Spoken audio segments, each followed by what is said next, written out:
Assalamualaikum warahmatullahi wabarakatuh. Waalaikumsalam warahmatullahi wabarakatuh. Bismillahirrahmanirrahim. Alhamdulillahi rabbil alamin wassalatu wassalamu ala asyrafil mursalin Sayyidina wa maulana Muhammad wa ala alihi wa sahbihi ajma'in, amma ba'd. Ibu-ibu, bapak-bapak dan saudara sekalian, mari kita mulai kajian subuh kita dengan berdoa bersama-sama. Bismillahirrahmanirrahim. Asyhadu an la ilaha illallah wa asyhadu anna Muhammadar Rasulullah. Raditu billahi rabba wa bil islami dina wa bi Muhammadin nabiyyan wa rasulan. Rabbi zidni ilman nafi'a warzuqni fahman wa hukman wa alhiqni bis salihin. Kita masih melanjutkan kajian kita tentang kriteria orang-orang yang terbaik dalam pandangan Rasulullah SAW. Dan kita sedang membahas pernyataan Nabi yang menyatakan bahwa orang yang terbaik di antara kita adalah orang yang memiliki hati yang mahmum dan lisan yang shadiq, yang sidik, yang benar. Mengenai hati yang mahmum itu, Nabi kita memberikan penjelasan, yaitu hati yang an-naqiyyu at-taqiyyu la ithma alaih wa la ghilla wa la baghya wa la hasada.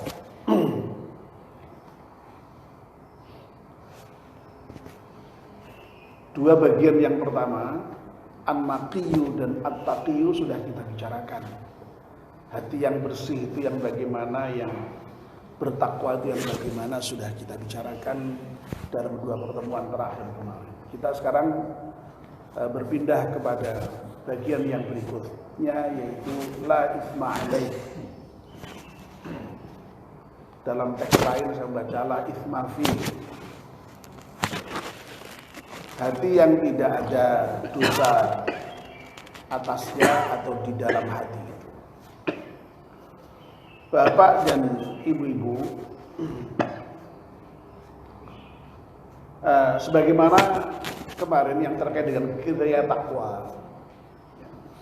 Takwa itu kan kemarin yang sudah kita bicarakan, pada umumnya didefinisikan dengan orang yang menjalankan perintah-perintah Allah dan menjauhi larang-larangannya. Itu bukan berarti lalu kita sepenuhnya semua perintah pasti kita jalankan, semua larangan semua ditinggalkan. Ya memang dalam prakteknya itu ya di antara kita kan bertingkat-tingkat itu justru. Itulah makanya semakin bertakwa semakin baik. Ya. Makanya dalam Al-Quran disebutkan inna akramakum indallahi atqakum. Sesungguhnya orang yang paling mulia di antara kamu adalah orang yang paling takwa. Sehingga memang ya dari pernyataan ini kita bayangkan memang ada gradasi itu. Tingkat-tingkat ketakwaan orang itu memang berbeda-beda. Nah, yang terbaik itu ya yang paling takwa di antara kita. Itulah sebabnya maka setiap tahun kita dilatih kembali dengan berpuasa itu. Ya idealnya dengan latihan setiap tahun yang berbeda itu melahirkan ketakwaan yang semakin meningkat di dalam setiap waktu, sehingga memang ya intinya itu ya idealnya kita itu dituntut semakin baik, semakin bertakwa. Karena setiap tahun digembleng dengan puasa itu. Jadi menarik memang yang digunakan Allah itu isim tafdil, atqakum. Orang yang terbaik, orang yang paling mulia, inna akramakum indallahi atqakum, orang yang paling mulia. Nah, demikian pula pemahaman kita terkait dengan la itsma alaihim, bukan berarti lalu kemudian kita itu tidak punya dosa sama sekali, enggak. Wong yang namanya manusia itu memang justru ya tempatnya salah dan dosa. Al-insan mahallul khata' wal nisyan, itu yang sudah berkali-kali disampaikan. Manusia itu ya justru setiap saat bisa saja berbuat dosa.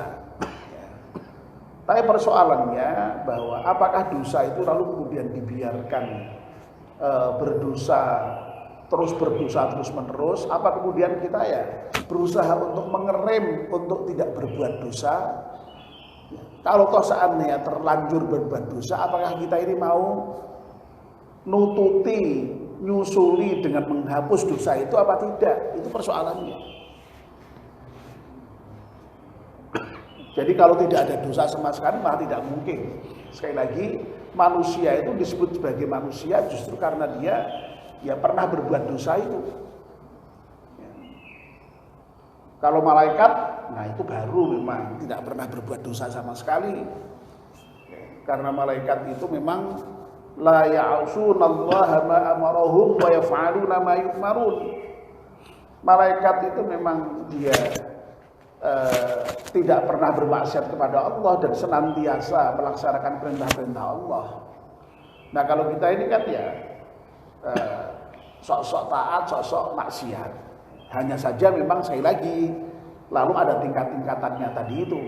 Tingkat-tingkatannya itu ya kalau dibuat secara garis besar itu ya minimal ada 3. Ada yang banyak maksiatnya, ada yang imbang antara maksiat dengan taatnya, ada yang sedikit maksiatnya banyak taatnya. Ya. Dalam surat apa itu? Fatir ayat berapa itu? Saya lupa itu ayat. Coba nanti dicek ya. Ayat 7 itu berapa itu? Thumma awrathna alladhi thumma awrathna al-kitaba alladhina istafayna min ibadina faminhum zalimun li nafsihi wa minhum muqtasid wa minhum sabiqun bil khairati bi'idznillah. Kitab ini, Al-Quran ini kemudian aku wariskan kepada hamba-hambaku yang terpilih. Di antara hamba-hambaku yang terpilih itu ada yang zalimun li nafsih, yang menganiaya dirinya sendiri. Wa minhum muqtasid, di antara orang-orang yang sudah aku wariskan Alkitab itu lalu dia muqtasid, sedengan, berada di tengah-tengah.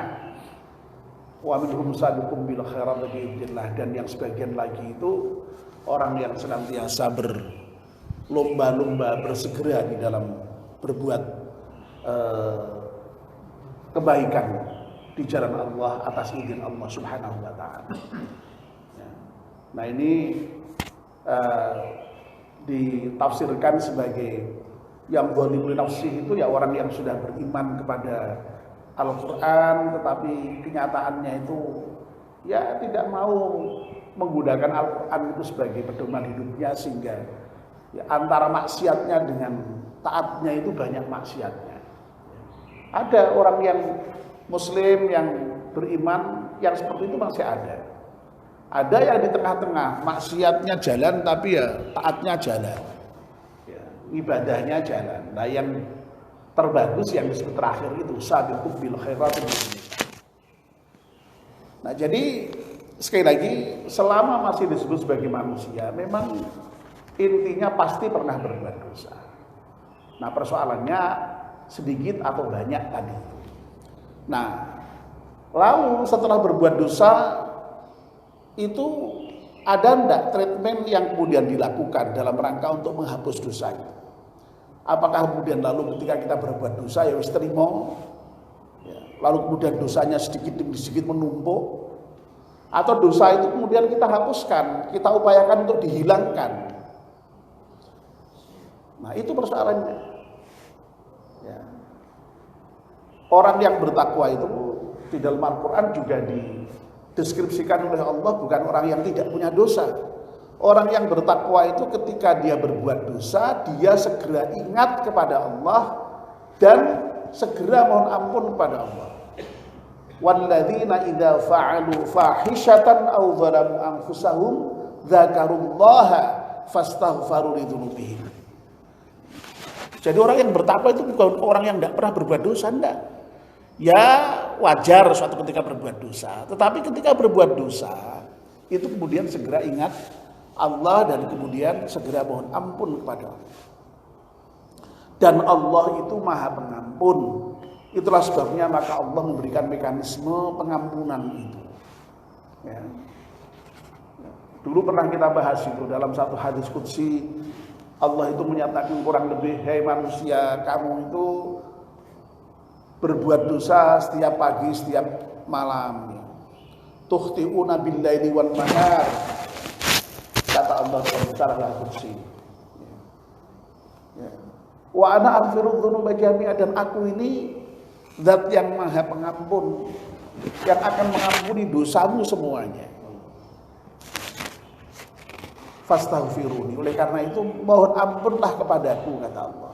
Dan kalau kamu mohon ampun kepadaku, aku ampuni seberapapun dosa kamu. Loh, ini kan luar biasa, ini Maha Pengampunnya Allah. Oleh karena itu, kalau sampai kemudian orang ketika sudah diberi fasilitas oleh Allah Subhanahu wa taala dengan fasilitas pengampunan yang bentuknya berbagai macam itu kok masih belum terampunkan, ya itu memang ya lalu kemudian salahnya manusia sendiri.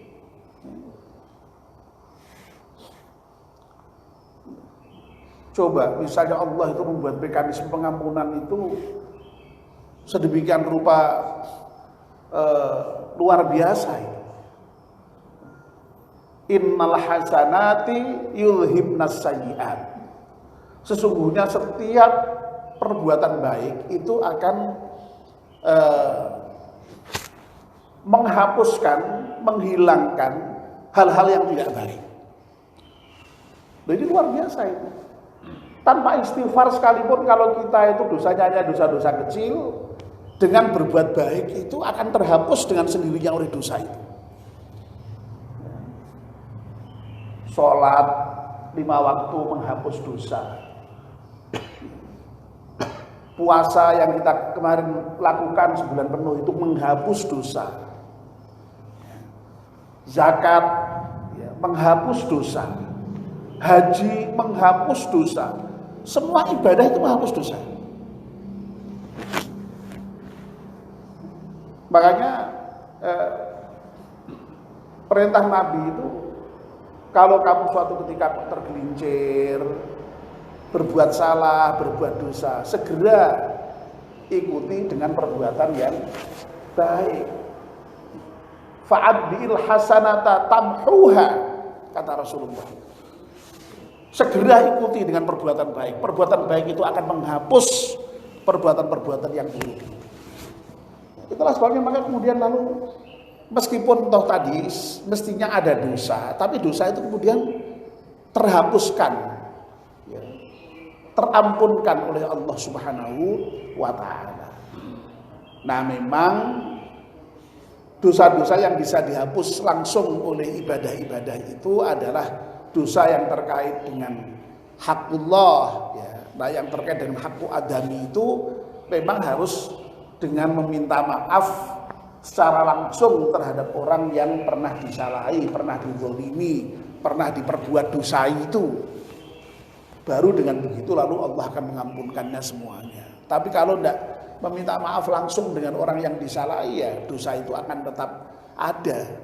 Itulah makanya lalu kemudian ada orang yang kemudian menghadap Allah besok di akhirat itu meskipun dengan membawa pahala sholat, pahala zakat, pahala puasa, pahala haji, tapi tetap bangkrut. Karena apa? Karena dia banyak kesalahan kepada manusia yang tidak pernah minta maaf. Nah, itulah yang kemudian lalu ditradisikan dengan halal bihalal itu. kita setiap tahun berkunjung, minta maaf supaya kesalahan kita dimaafkan oleh saudara-saudara kita yang lain itu. Makanya Lebaran itu juga sekaligus liburan. Lebaran itu ya sehabis selesai melaksanakan ibadah puasa, lebar, ya habis puasanya, nah sekaligus leburan.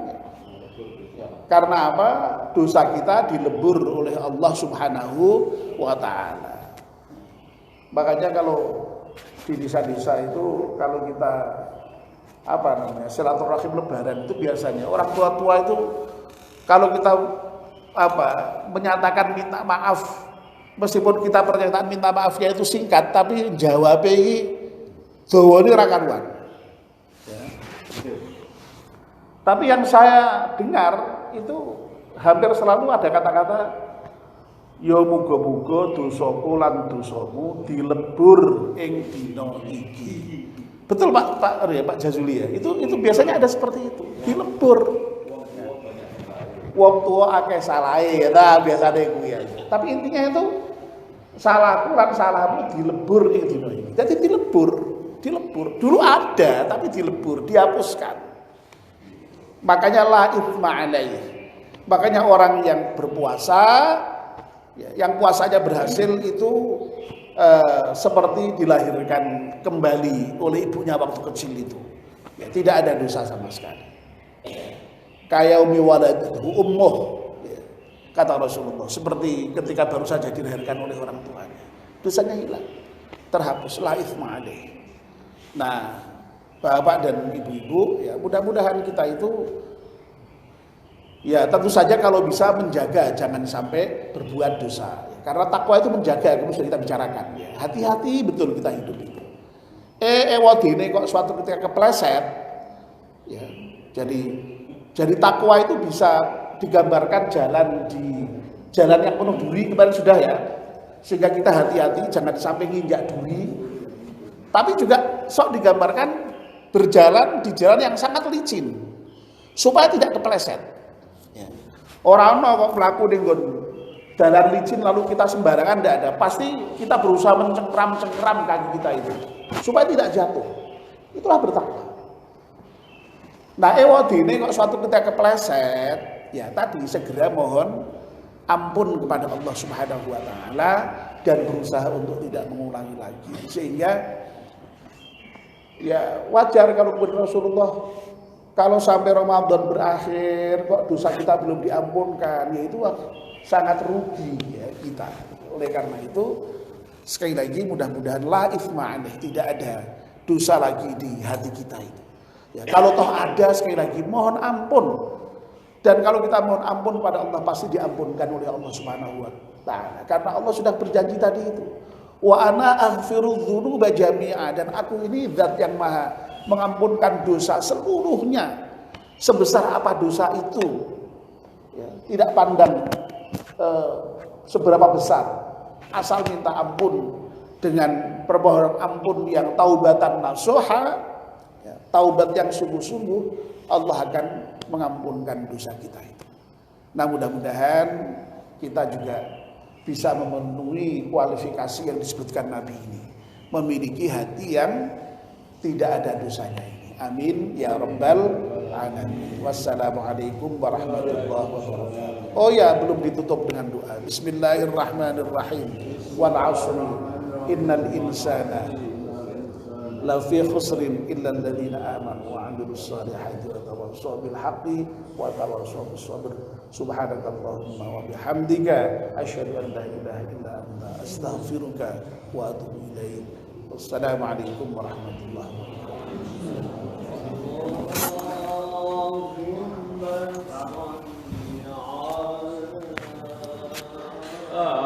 Muhammad ya Rabbi sholli ala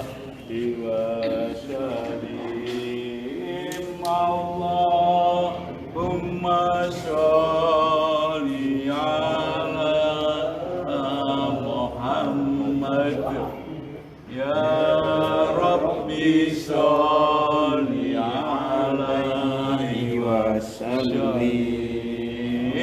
Allahumma sholli ala Muhammad. Ya Rabbi sholli